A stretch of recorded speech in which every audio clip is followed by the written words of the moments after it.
1979, a man was born atomically through spontaneous combustion and has been living in the Vancouver underground in plain sight. If you have a problem and no one else can help, and if you can find him, maybe you can hire Jeff Angelo.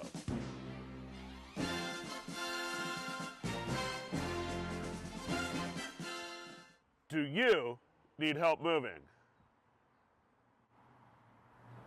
Maximum acuity.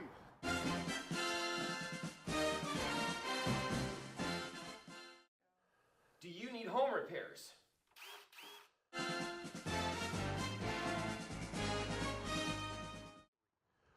Cornhole champion.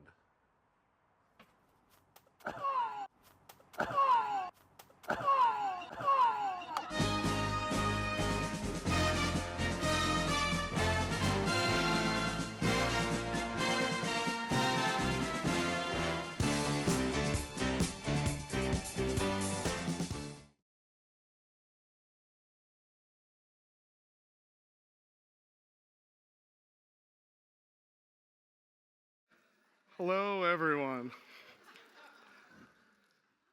Well, it's just there now. It's going to stay put. Yeah, so just honestly, I had not seen that video until right now. So coming out, just watching it back there and seeing what Bart and Jason, everyone puts together, I have a new fear. I was coming out to talk about fear, and now I'm just like, oh my God, I can't deal with this. So let's get right into it. Anyways, my name is Jeff Angelo. Sorry, I'll put this down. So tonight, you know, when I was thinking about connections and everything like that, I started thinking about, you know, the fear of making those connections. And because there's a lot of introverted people out there, and it's, some people have a tough time making that first step into that world of connections.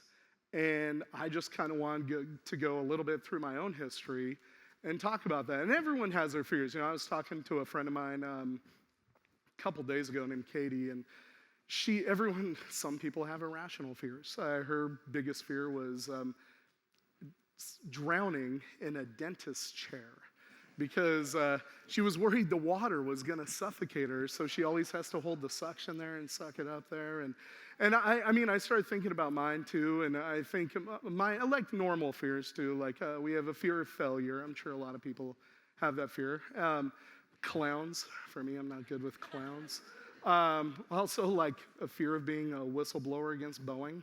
Like maybe that's one of the things that we're a little nervous about. Like the odds of you dying on the ground with Boeing are pretty good right now. So, but you know, whether rational or irrational, we all experience this stuff, and it's just one of those things that you're going to deal with through your whole entire life. But I wanted to just kind of take you down some of my avenue and leave you with some, hopefully a few takeaways here. And that was it. And one of the first people I'm going to talk about is actually sitting right here in the front row, Mr. Brad Richardson. So about 2 years ago, I got a call, and it was from Mr. Bart Hansen here, and he said, you know, we're going to be doing a male swimsuit calendar. And, and I was like, okay, well, what is it for? I don't know anything about this. And he said, you know, it's a 1920s male swimsuit calendar, and Brad kind of put this together, and we're going to be part of it. And I said, okay, and they made me up a swimsuit, and we kind of went out there, and my photographer's here too. There she is right there. But we went out to Pomeroy Farms, and everything was cool at that point. Everything was totally good. I had my swimsuit. I was looking amazing. But then I started getting teased a little bit, and we started getting in these little deals, and they started joking around saying, oh, well, Jeff will go nude for the swimsuit. And I was jokingly, I was like, oh, 1,000% going nude. End of the day, it's going to happen. And as the day kind of went on there, I kept pulling back, and honestly, by the end, I didn't even want to be there. I was just like, I think I have to go through with this now. And Missy, who's here taking photos, She said, oh, no, you're fine. You don't have to do that. We'll do something else. But no, I was pot committed at that point. I had to do it, and I was terrified. I was really terrified. I'm not Brad Pitt, in case you didn't notice. But, you know, it was just one of those things where you step forward and just, you know, go through with it. Because what your brain's ultimately going to do is if you step away from that situation, your brain's going to consolidate that as you are safe without doing it. And every time you go through it, it's going to continue to tell you that you are safe not doing these situations. And, you know, we should be stepping outside of our comfort zone. Not irrational fears. Like if nobody had fear, I mean, Eddie Allen would be on the streets wrestling tigers and stuff like that. Like it's irrational fears, you know, they're there too. But the stuff about getting out there into our community, we have an amazing community of people. And we have some brilliant leaders that are here tonight.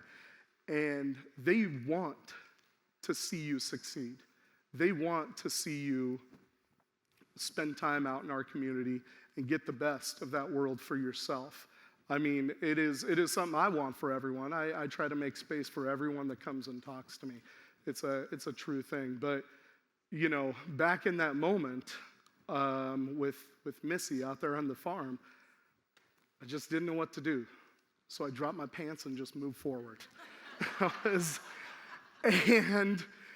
And we've now done it 2 years, and it's been great, and I appreciate the opportunity from you. But you know, going forward with that same train of thought, you know, it's healthy. It's healthy to get out there and experience this. It's healthy to just take those small steps forward. I had another time with my family. I used to work for my family's business up until about 2005, and then I jumped away from it to go into nonprofit work. And then it's something I've been doing ever since, really. I've been in the field of intellectual and developmental disabilities, and I love it there. But it was a tough start. It was a really tough start, and I didn't really.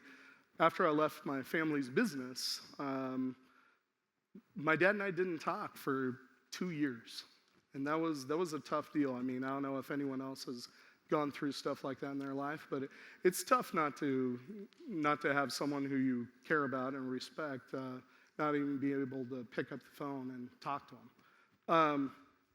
But I wanted to challenge myself, and again, I definitely felt some fear. When I left my family's business, there was a lot of fear. I sat down with Kevin, who runs this whole thing here, and he sat down and he said, yeah, you have quite the story. That was really brave of you. And I was like, dude, brave is not the right phrase. I was scared as hell. I was terrified. I didn't know what I was going to do, but I trusted I could make it happen. And I went out into my community and started talking with people and started giving them perspective of what they do and how they can make this work. And I ran into some great people at Innovative, and, you know, I kind of found my calling a little bit. I wear a couple other hats too. But it came to a certain point where I got pulled back to a business meeting, and my director didn't like the fact that I wore shorts every day. In case you don't know me, I mean, I wear shorts probably, it's a little bit of the time. But she said, you're not professional if you wear shorts. And I disagreed. I didn't agree with that statement, but she said, if you want to wear shorts every day, go out and start your own business. I was like, oh my, I had never thought about that in my entire life. And right then, I was like, thank you, Sue. I've never thought about that. I'm going to do just that.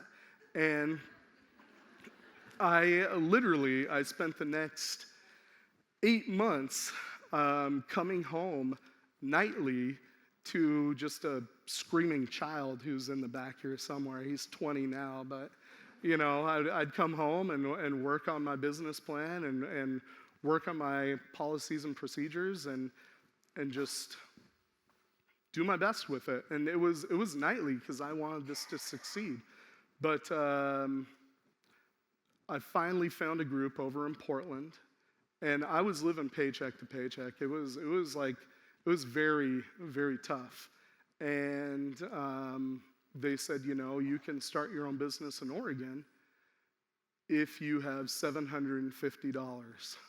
And for me at that point, like now, I'd started a couple times, but back then, I wasn't even in the ballpark. That would have taken months and months and months and months. I don't even know if I would have gotten the money ever. So, of course, I called my mom. I knocked number one off the list, but she was like, "You'll figure out a way." And I was like, "Thanks, Mom. You're great." Nah, that's just how she is. She's great. But she did say, "Maybe you should call your dad." And I was a little stubborn, but it's because I was scared. It's because I was fearful of the unknown. It's terrifying. But, I went down and sat in Clackamas Town Center parking lot at the theater. There's my photographer right there. And I picked up the phone and called him. And that was to date the toughest call I've ever made to my father, because I didn't know, and I couldn't think of any other way to get this money, and I knew I could start something else up for myself if he would just say yes. And I called and I talked to him and I said, sorry we haven't talked in so long. I love you. This is what I want to try to do with my life. And he said no. He said no, and that was rough hearing no. Like I pitched it perfect. I was like, we're doing good. And then he said no, and I was like, oh my God, this is awful. So I let it go and hung up the phone, and I sat with this fear in my system. I sat with this fear, and I didn't know what to do, but I called him back and I gave him my plan. That fear I let it sit with me just for a moment, and my mental acuity just came back. I knew exactly the way to pitch this. I knew what was wrong with the situation. I knew what was wrong, how I was treating it. And I just said, look, I'm going to make this work. And I think I have all the tools to do it. So he said, okay, but you pay me back double. And I took it. And I took it at that point. I was like, there's no other way I'm getting this money. I'll pay it back down. It's like an Italian mafia type stuff, man. He knew exactly what he is. He's points. There's the vig that you got to pay. So, but with that being said, do the thing and you shall have the power. This is what it's all about. You do that thing and you shall have the power. That fear is going to come in no matter what. That's going to sit with you for a couple minutes. And it could be tough, but it can also be a great tool that you use. You will already have that energy in you the second the fear is let in. Now you just have to take the next step. And that's all it's about, is taking that next step, and you will find your connection. So with that being said, I appreciate it, and if you step through that fear, you can be a nude calendar model, just like myself. So thank you.